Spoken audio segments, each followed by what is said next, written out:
sempre, em busca da edificação espiritual definitiva. Indispensável caminhar, vencendo obstáculos e sombras, transformando todas as dores e dificuldades em degraus de ascensão. Traçando o seu programa, referia-se Jesus a marcha na direção de Jerusalém, onde o esperava a derradeira glorificação pelo martírio. Podemos aplicar, porém, o ensinamento às nossas experiências incessantes no roteiro da Jerusalém de nossos testemunhos redentores. É imprescindível, todavia, esclarecer a característica dessa jornada para a aquisição dos bens eternos. Acreditam muitos que caminhar é invadir as situações de evidência no mundo, conquistando posições de destaques transitórios ou trazendo as mais vastas expressões financeiras ao círculo pessoal. Entretanto, não é isso. Nesse particular, os chamados homens de rotina talvez tenham maiores probabilidades em seu favor. A personalidade dominante, em situação efêmera, tem a marcha fixada de perigos e responsabilidades complexas, de ameaças atrozes. A sensação de altura aumenta a sensação da queda. É preciso caminhar sempre, mas a jornada compete ao Espírito Eterno no terreno das conquistas interiores. Muitas vezes, certas criaturas que se presumem no mais altos pontos da viagem para a sabedoria divina se encontram apenas paralisadas na contemplação dos povos fatuosos. Que ninguém se engane nas estações do passo imposto. Importa trabalhar, conhecer-se, iluminar-se e atender ao Cristo diariamente. Para fixarmos semelhante missão em nós, temos nascido na terra partilhando-lhe as lutas, gastando-lhe os copos, e nela nos tornaremos a renação. Assim seja.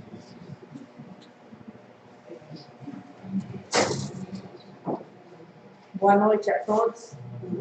Que a paz do nosso Mestre nos ilumine. Vamos começar os nossos trabalhos da noite fazendo a nossa oração.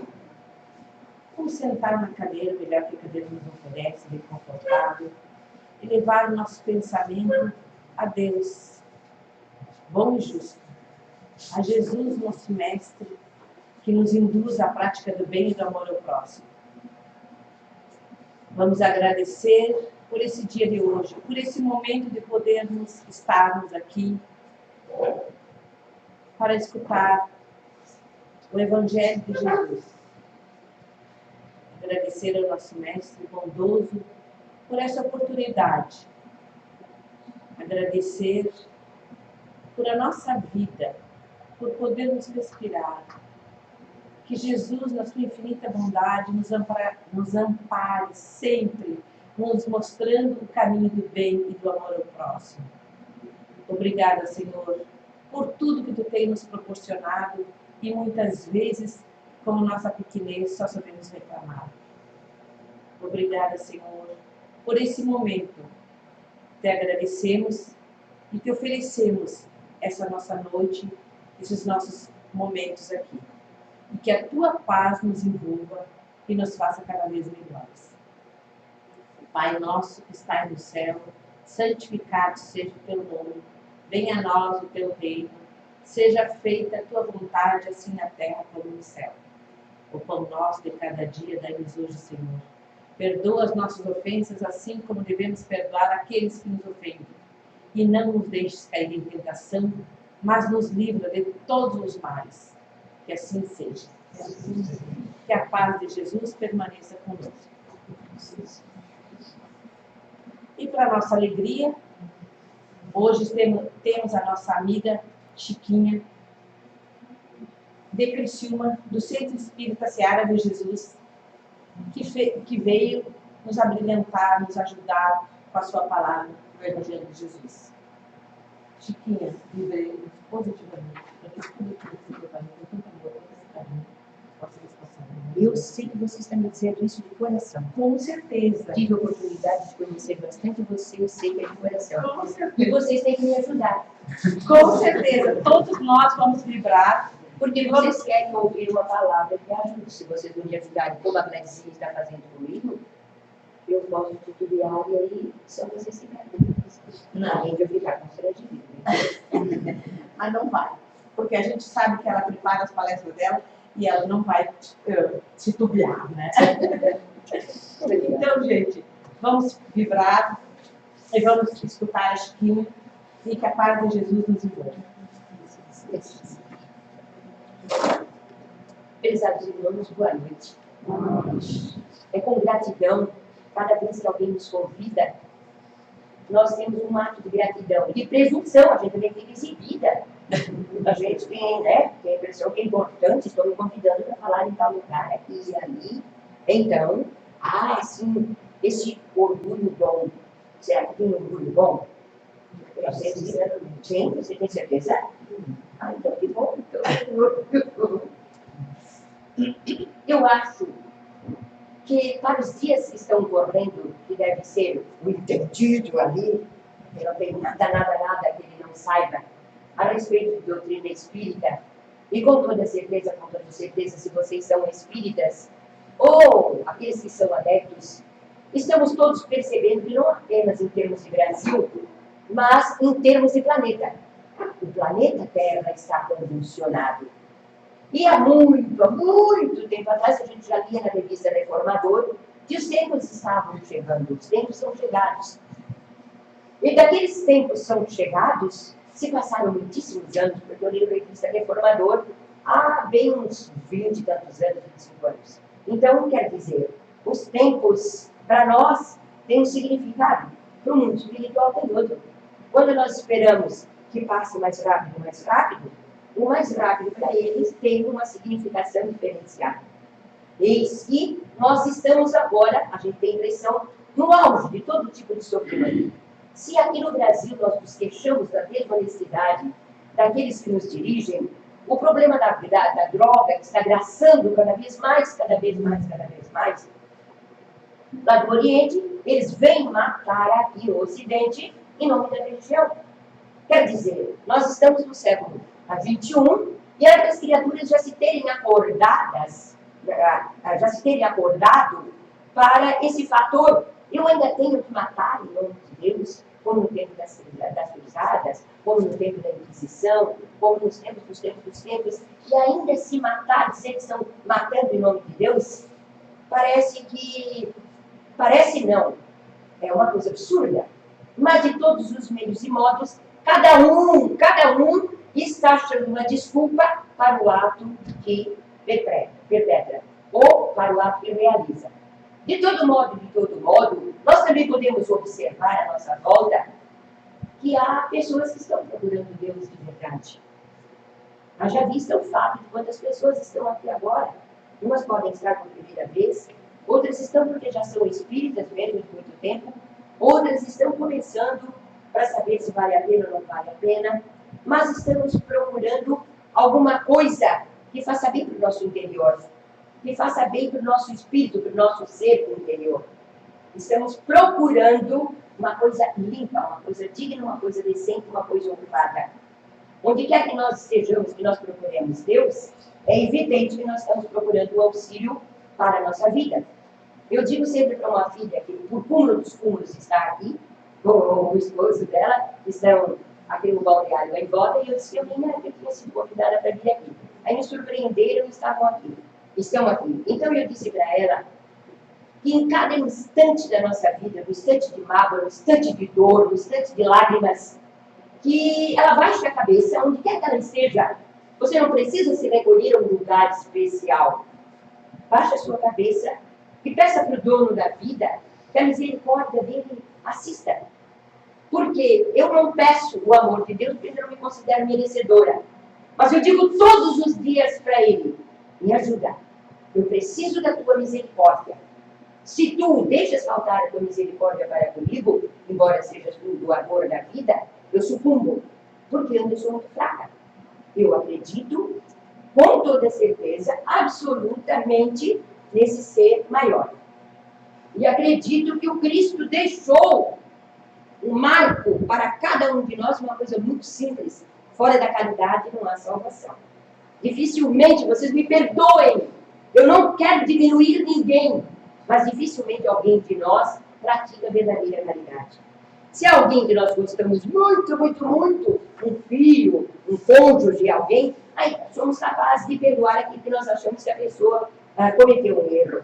Do contrário, nós temos às vezes um julgamento muito duro e nós nos colocamos acima do Cristo, que perdoou incondicionalmente. Aí nós nos achamos com o direito de cobrar dos nossos semelhantes. Nós nos achamos com o direito a sermos julgadores. Nós não paramos nem para pensar. Mas por que será que isso aconteceu? Meu Deus, me dá a força necessária para eu lidar com essa situação. Porque a qualquer instante, num determinado ponto da nossa vida, nós vamos ter que passar pela dor. Nós estamos num planeta que é chamado de dores e expiações. E as alegrias se fazem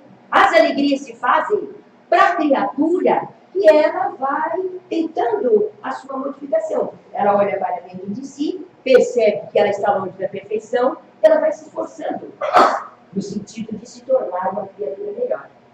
Como? Eu brigo todos os dias que eu leio qualquer página de Emmanuel. Eu digo uma porção de desaforos para ele, porque, para mim, ele me impõe que eu tenho que me modificar. E eu acho que eu sou muito fraca, muito tudo, e que ele é muito duro comigo. Brigo, mas eu não passo sem Emmanuel. Eu devo ter em torno de uns 30 e tantos livros de Emmanuel. E se aparecer alguma coisa nova, eu tenho que buscar. Tenho que buscar. Não passo sem o Espírito. Aliás, a Lisa que está aqui agora, ela pode dizer para vocês. Nós nos encontramos no Terminal Central, lá em Criciúma, e aí, estava conversando, tec. Eu puxo do livro Vinha de Luz, né? Pega. Eu disse, abre o acaso. Ela abriu a prece. No outro dia, ela foi abrir de novo. Mãe, caiu na prece de novo, outra prece. Eu sinto que tu estás necessitando de se exercitar na prece, né? E às vezes a gente pensa que tem que ser uma prece cumprida. O Pai Nosso é a prece perfeita. Se nós pararmos para pensar nas palavras do Pai Nosso, nós vamos ver que o Cristo nos ensinou, tendo visto o Cristo ser um Espírito perfeito, ensinou uma obra perfeita para nós, que é o Pai Nosso. Mas, será que alguém perdoa realmente os inimigos? Será que alguém é capaz de relevar aquele que ele considera inimigo? Será que a criatura que se sente magoada, que se sente ferida, que se sente prejudicada, é capaz de baixar a cabeça e dizer para o dono da vida, me dá a força necessária para eu poder lidar com essa situação? Será? Como será que nós nos comportamos? Então, a gente pensa o seguinte, a Francisca, eu recordo que um dia, um cubículozinho onde eu morava com 4 filhos pequenos, em que a gente passava uma série de humilhações, uma vida de completo desconforto, de completa dificuldade. Um dia, eu fui mexer em alguma coisa na prateleira do guarda-roupa e caiu, grata recordação, era bem dessa brochura azul assim. Caiu um livro assim no fundo do guarda-roupa. Eu peguei ele do céu e inferno, abri e li um textinho, e a palavra que calou na minha vida foi reencarnação. Porque ali eu li um trechinho mais, e eu descobri naquele tempo ido muito tempo atrás, que ali estava um Deus de amor e de misericórdia. A misericórdia é para aquele momento em que eu errei e ele me dá uma chance de eu ir trabalhando. Vou me machucar ainda, vai me doer o fato de eu ter errado, mas eu vou ter a oportunidade de me modificar. Eu vou me trabalhando, reconheço que errei e vou me trabalhando. E a misericórdia divina vai me dando meios, vai me dando recursos, para que eu possa, então, me fortalecer. Essa é a misericórdia. Veja, você está gravando tudo isso metido. Então, eu trouxe o Emmanuel comigo, porque eu tenho essa chamada coleção Fonte Viva, né? Que é Caminho, Verdade e Vida, que é Vinha de Luz, que é Pão Nosso e que é Fonte Viva. O Pão Nosso é considerado uma obra perfeita da codificação do trabalho espírita. Esse livrinho aqui é considerado uma obra perfeita. Mas eu considero que onde quer que você abra, qualquer página de Emmanuel, ainda que você tenha muita dificuldade em compreender, ele está sempre chamando a sua atenção. Eu li só um trechinho há 2000 anos. E eu peguei exatamente naquela parte em que Jesus apareceu para ele, quando ele era Publio Leturos. E aí o Cristo disse para ele que se ele o seguisse naquele momento, né, que tanto a filha dele seria curada, quanto a vida dele, do Publio Leturos, se modificaria. Mas ele não teve coragem de seguir o Cristo. E quando o Cristo estava se afastando, o Cristo disse: tu és tão responsável quanto a tua esposa pela cura da tua filha. Mas era a esposa que já confiava no que ele chamava Galileu, e foi por causa da esposa, que já era um espírito adiantado, que o Cristo esteve lá e curou a filha do Publio Leturos, que sofria de lepra. Só que o Cristo disse: tu és responsável porque tu não mereces que ela seja curada. Mas a tua esposa merece. E tu então vais ter a graça de ter a tua filha curada, não por ti, mas pela tua esposa, pelo merecimento da tua esposa. E aí o Cristo diz: tu és tão responsável. Então nós temos que ver que muitas e muitas vezes nós estamos recebendo favores da vida e nós ainda não merecemos. Por causa de alguém, às vezes uma mãe que ora, às vezes um irmão, às vezes aquilo. Alguém está pedindo a Deus por nós e nós vamos receber aquilo que nós ainda não merecemos. E ganhamos. Mas aí o Cristo deixou bem claro: tu és tão responsável quanto. E ele chegou em casa, correu no quarto da filha, e a filha disse: papai, estou curada, teve um homem aqui que me curou. E ainda assim mesmo, ele não teve coragem de abandonar o ministério. E por isso ele fez há 2000 anos, ele passou tanto tempo, um tão profundo sofrimento. E aí eu acho que Emmanuel, ele é tão duro conosco, ele nos chama a atenção tão incisivamente, porque equivale a dizer assim: te modifica agora enquanto é tempo para tu não sofreres tanto quanto eu sofri. Eu tive a oportunidade, eu vi, o Cristo esteve perto de mim.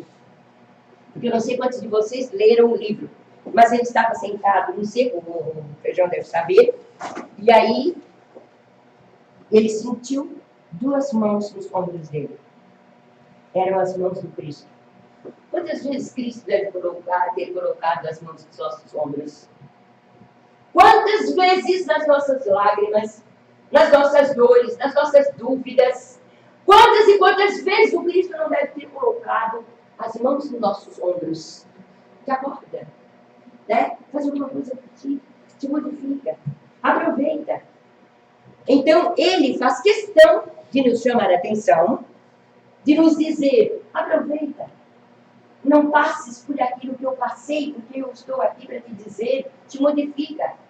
Aproveita a oportunidade.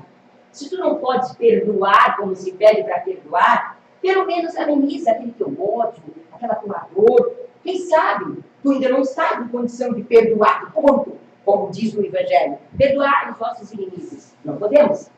Não podemos. Se nós consideramos que alguém é verdadeiramente nosso inimigo, a tendência é nós desprezarmos e passarmos por longe. Mas nós podemos fazer diferente para amenizar aquilo que nós achamos que sofremos de mal de outrem. Poderíamos, então, pedir para Deus misericórdia, Senhor, para essa criatura que fez o que fez para mim. Me dá a força necessária para eu poder entender, para eu poder compreender. Eu não posso perdoar agora, mas eu também não vou desejar mal. Porque é uma diferença muito grande entre eu ser magnânimo, grandioso e perdoar, ou eu não ter coragem de perdoar, mas também não odiar e não desejar mal para o outro. Porque eu posso não ter a força necessária para perdoar, mas eu posso dizer: por favor, me dá a força necessária para não desejar mal para aquela criatura.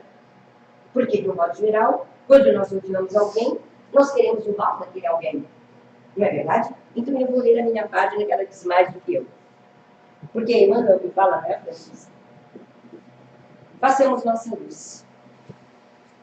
Assim, resplandeça a vossa luz diante dos homens, Essas palavras são palavras de Jesus e elas estão inseridas no Evangelho de Mateus, no capítulo 5, no versículo 16. E aí Emmanuel nos diz, ante a glória dos mundos evolvidos dos mundos já, né, adiantados, das esferas sublimes que povoam o universo, o estreito campo em que nos agitamos na crosta planetária é limitado círculo de ação. Se o problema, no entanto, fosse apenas o de espaço, nada teríamos a lamentar. A casa pequena e humilde, iluminada de sol e alegria, é paraíso de felicidade. A angústia de nosso plano procede da sombra. A angústia do nosso plano procede da sombra. E a sombra lá fora ou é a sombra que está dentro de mim? É necessário que nós saibamos diferenciar. Não é a sombra que se faz num dia chuvoso, num dia isso, não. A sombra que se faz, que Emmanuel está nos passando, é a sombra dentro de nós. É a mágoa, é o ódio, aquela tristeza insana, que impede a gente de se movimentar, de viver a vida. Essa é verdadeira a sombra que se faz em nós. A escuridão invade os caminhos em todas as direções. Trevas que nascem da ignorância, da maldade, da insensatez, envolvendo povos, instituições e pessoas. Nevoeiros que assaltam consciências, raciocínios e sentimentos. Em meio da grande noite, é necessário acendamos nossa luz. Sem isso é impossível encontrar o caminho da libertação.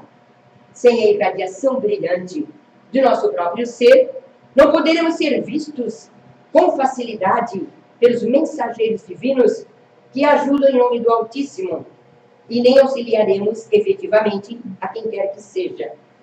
É indispensável organizar o santuário interior e iluminá-lo, a fim de que as trevas não nos dominem. É possível marchar valendo-nos de luzes alheias. Todavia, sem claridade que nos seja própria, padeceremos constante ameaça de queda. Os proprietários das lâmpadas acesas podem afastar-se de nós, convocados pelos montes de elevação que ainda não merecemos. Quer dizer, alguém tem uma luz própria, com toda certeza, vai sendo convidado a acender, a subir, a ir iluminar em outros lugares, né? Então, nós que estávamos dependendo daquela pessoa, aquele que estava acendendo aquele shortzinho, e nós nos acostumamos, vocês já perceberam que, de um modo geral, nós nos acostumamos com o que é bom, mesmo quando é oferecido por outras pessoas? E nós nos habituamos, ao invés de dizer assim, não, de hoje em diante eu vou fazer o meu chão, eu vou trabalhar. Mas está tão bom que a pessoa está fazendo por mim, que eu me esqueço muitas vezes de fazer a minha parte. Então, Emmanuel está nos dizendo aqui que nós nos acostumamos com a luz alheia, e de repente esse alguém que está nos iluminando pode desaparecer e nós vamos ficar no escuro. Aí ele diz, vale depois dos luzeiros do caminho. Aplica o pavio da boa vontade ao óleo do serviço e da humildade. Que difícil ser humilde, meu Deus. E acende o teu achote para a jornada. Agradece ao que te ilumina por uma hora, por alguns dias ou por muitos anos. Mas não ouvides tua candeia, se não desejas resvalar nos precipícios da estrada longa. O problema fundamental da redenção, meu amigo, não se resume a palavras faladas ou escritas. É muito fácil pronunciar belos discursos e prestar excelentes informações, guardando embora a cegueira nos próprios poros. Nossa necessidade básica é de luz própria, de esclarecimento íntimo, de autoeducação, de conversão substancial do eu ao reino de Deus. Esquecer de mim e lembrar do reino de Deus. Podes falar maravilhosamente acerca da vida, argumentar com brilho sobre a fé, ensinar os valores da crença, comer o pão da consolação, exaltar a paz, recolher as flores do bem, aproveitar os frutos da generosidade alheia, conquistar a coroa efêmera do louvor fácil, amontoar títulos diversos que te exortem a personalidade em trânsito pelos vales do mundo. Tudo isso, em verdade, pode fazer o espírito que se demora indefinidamente em certos ângulos da estrada. Todavia, avançar sem luz é impossível. E eu anotei aqui, que não tem nada a ver com a página de Emmanuel, e tem a ver tudo com a página de Emmanuel. O Espiritismo é uma universidade gratuita, onde aprendemos a caminhar. André Luiz, não é a Francisca. Mas a Francisca poderia dizer, eu estava dizendo para a Cléia, estava dizendo para o Feijãozinho, que a doutrina espírita é uma doutrina de cultura, de conhecimento. Muitos pensam que nós nos tornamos fanáticos e nos tornamos cegos. Não! Ela abre os horizontes da vida. Que doutrina espírita é cultura, é conhecimento. É uma vastidão de ensinos. A gente vai alargando a mente de um modo que a gente se surpreende com aquilo que eles vão passando para nós. Para vir dizer no final as palavras do Cristo, olha, a caridade não há salvação. Tu podes crescer intelectualmente, tu podes crescer monetariamente, tu podes ter muita saúde, tu podes tudo. Mas se tu és uma criatura indiferente para com teu semelhante, vai chegar aquele momento que tu vais te ver só. E que aí, de repente, tu pensas, puxa, se alguém viesse aqui para conversar comigo, para me dizer alguma coisa, para me alentar sobre tudo isso que eu estou passando, se alguém viesse me ajudar, e de repente a pessoa se vê sozinha. E não é, isso aqui é a ousadia da Francisca, tá? Porque o samaritano, vocês prestem atenção, o bom samaritano, ele tinha dinheiro. Quando ele viu o homenzinho lá caído, juntou o homem, botou no cavalo dele, colocou numa estalagem e disse para o dono da estalagem, na volta, eu passo aqui, né? E se houver mais despesa, fala que eu pago. Agora, nós não vamos esperar ter dinheiro para fazer alguma coisa boa para alguém e dizer assim, não, eu não posso. Porque eu não tenho dinheiro, eu não posso. Não que eu tenha feito alguma coisa, mas eu vou dizer para vocês o que aconteceu um dia que eu disse assim, bom, hoje é feriado, então, caso não tenha horário de ônibus, eu vou para a estrada. Peguei o ônibus que tinha naquele horário e me mandei para a estrada. E aí, eu fui até lá no terminal central, peguei um ônibus, são domingos, que faz uma volta bem grande, bem grande. Eu faço isso de vez em quando, porque eu vejo o progresso de Criciúma, né? Galpões que estão sendo construídos, que eu digo assim, isso é bom para a construção e é serviço para pessoas, né? Se um edifício lá em Criciúma estão construindo tantos edifícios, eu não sei se tem tanta gente para morar assim. Eu acho que está cheio de espírito lá, naquela apartamentada. Tá louco? Porque tem gente, mas tem mais espírito que gente. Então, a gente vai olhando o progresso de Criciúma, e eu sinto do lado de uma mulher, mas para onde você vai? Então, certo. E com meus amigos. Aí disse mais umas coisas, e ela virou-se para mim e disse, dona, eu sou de Porto Alegre, e lá na minha terra a gente não costuma especular a vida de ninguém. Era para eu ficar na minha, né? Virar da frente, ficar assim, como dois de pau, não tomar mais conhecimento da mulher. Mas, gente, prestem atenção no que aconteceu. Eu virei para ela e disse, mulher, você sabe que dia é hoje? Ela fez, hoje é dia de Natal. Hoje é o dia do maior aniversariante desse planeta. Mas as pessoas, de modo geral, estão festejando a noite.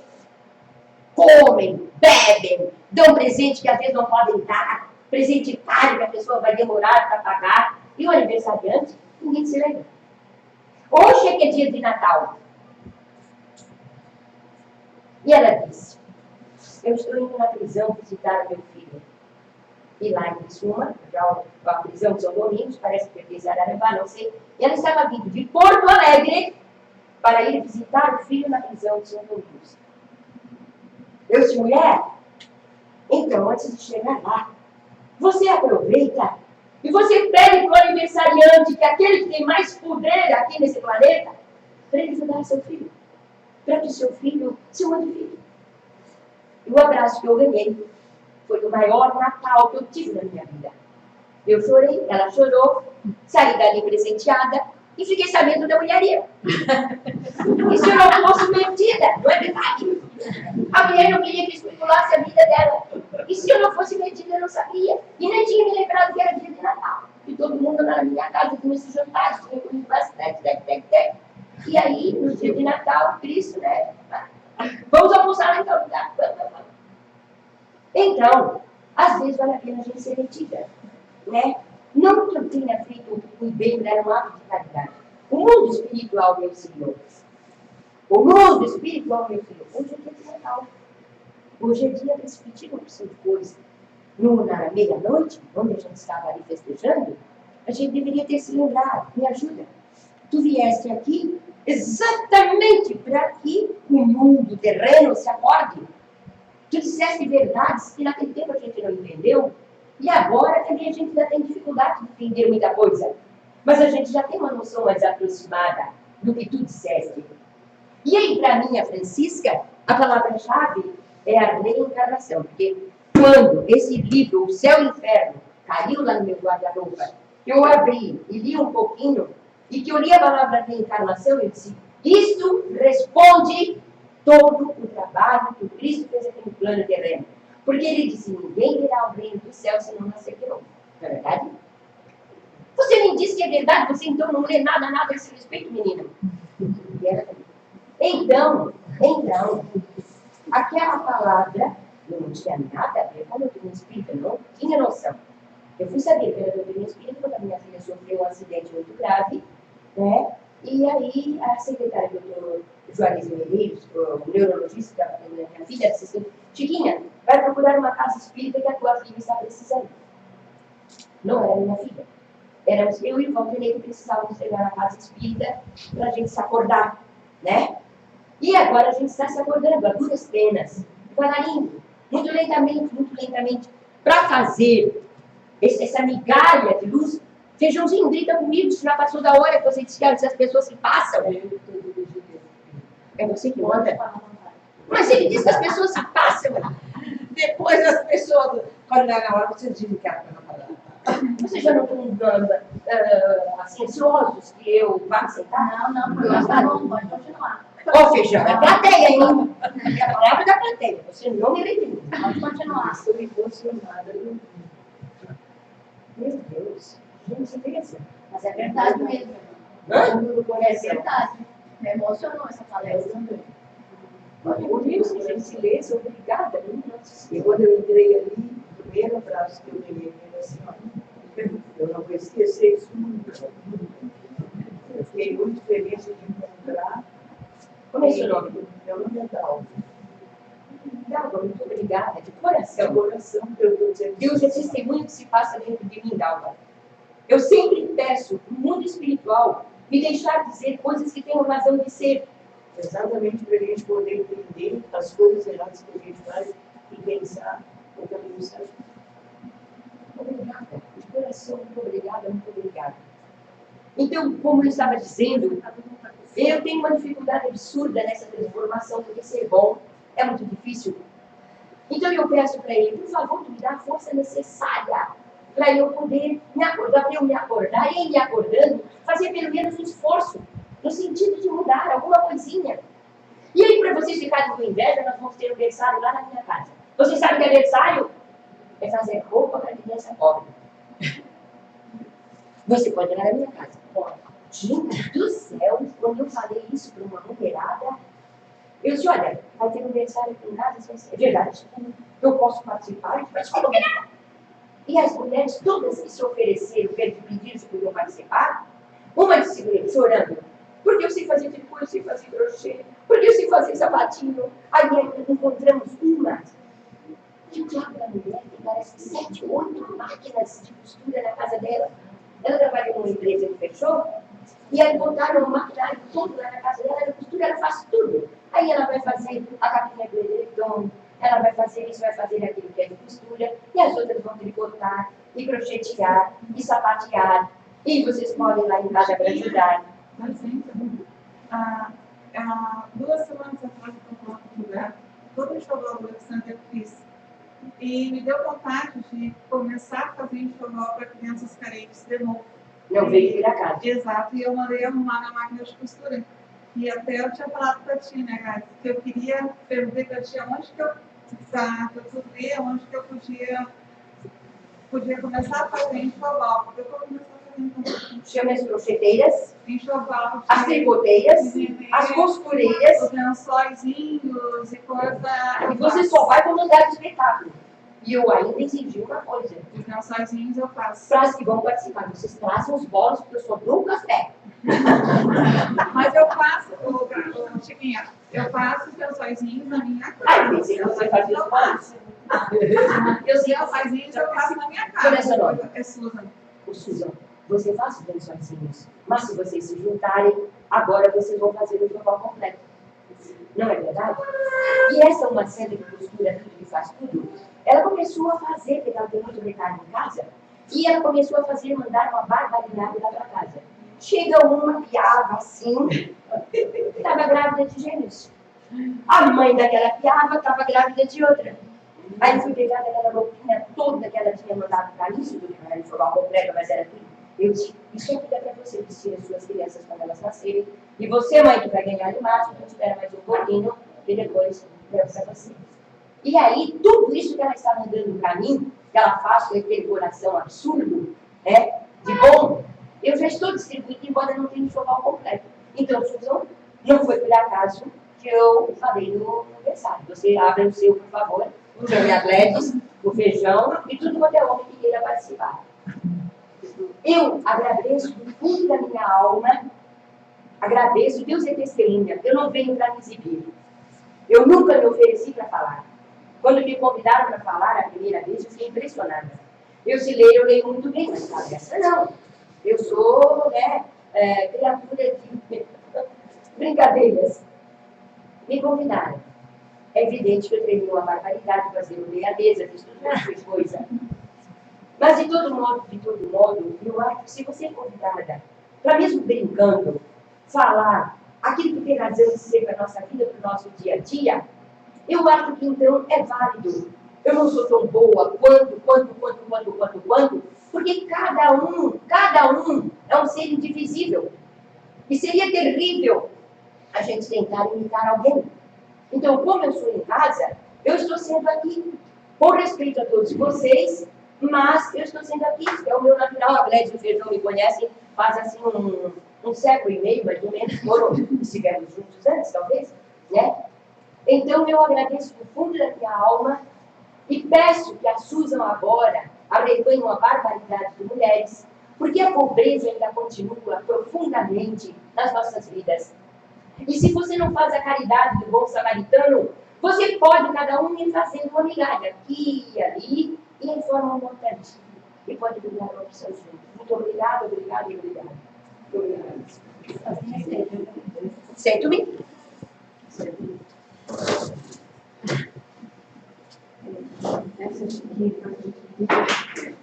Ela fala, a gente ri, ela fala a gente chorar. Gente, então vamos fazer a nossa oração de encerramento, agradecendo a visita da Chica, as palavras bondosas, e pedindo ao nosso Mestre que nos ampare, que leve a nossa oração aos nossos lares, as pessoas que estão nos nossos lares, que por um motivo ou outro não puderam estar aqui. Que a paz de Jesus as encontre. Senhor, obrigada por tudo que tu tens nos proporcionado. Pedimos também que leve a nossa oração aos nossos vizinhos. Que a paz de Jesus esteja com eles. Aos nossos moradores da nossa cidade, que Jesus as ampare e as proteja. E assim, em nome de Jesus, em nome de Deus, começamos o passe coletivo. Sentamos na cadeira o melhor que a cadeira nos oferece. Elevamos o nosso pensamento a Deus, que é nosso Pai, Jesus, o nosso Mestre, a espiritualidade bondosa e amiga que está aqui nesse momento. passeando pelos corredores desse salão, distribuindo harmonia e paz a todos os corações. Que a paz de Jesus esteja com todos vocês. Que Ele nos dê saúde para o nosso corpo, mas principalmente saúde ao nosso espírito. Obrigada, Senhor, por tudo que Tu tem nos proporcionado. E que a Tua paz esteja sempre conosco. Pai nosso que estás no céu, santificado seja o Teu nome. Venha a nós o Teu reino. Seja feita a Tua vontade, assim na terra como no céu. O pão nosso de cada dia dai-nos hoje, Senhor. O pão da alma e o pão do corpo. Perdoa as nossas ofensas e não nos deixes cair em tentação, mas nos livra de todos os males. Que assim seja. Que a paz de Jesus permaneça conosco.